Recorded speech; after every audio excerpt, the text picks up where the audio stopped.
ان کے لب رنگی کی نچھاور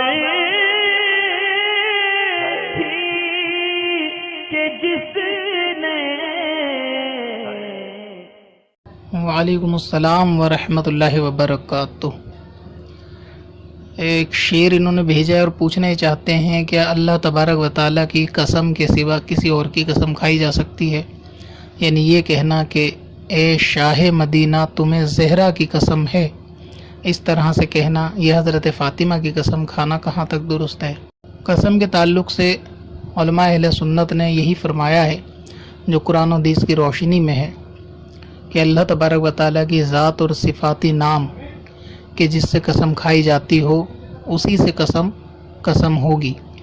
اس کے سوا قرآن مجید کی قسم کھانا بھی شرعی قسم ہے، مثلا یہ کہ اللہ کی قسم، رحمان کی قسم، اللہ تعالیٰ کی عزت و جلال کی قسم، خدا کی قسم، یہ سب قسمیں ہیں۔ اس کے سوا قرآن پاک کی قسم، کلام الہی کی قسم، یہ سب بھی شرعی قسمیں ہیں۔ ان کے سوا غیر اللہ کی قسم کھانا اس کو علماء نے مکروہ قرار دیا ہے، لہٰذا حضرت فاطمہ کی قسم بھی نہیں کھائی جا سکتی۔ جس کو قسم کھانی ہو وہ اللہ تبارک و تعالیٰ کی قسم کھائے ورنہ خاموش رہے۔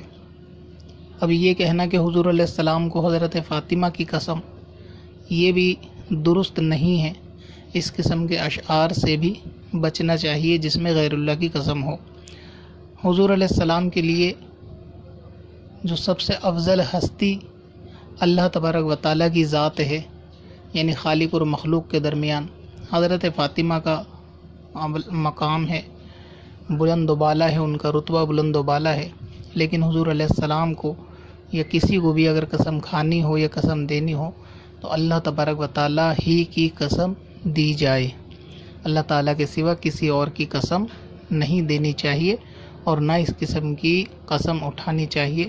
اس قسم کے اشعار سے بھی پڑھنے سے بھی بچنا چاہیے۔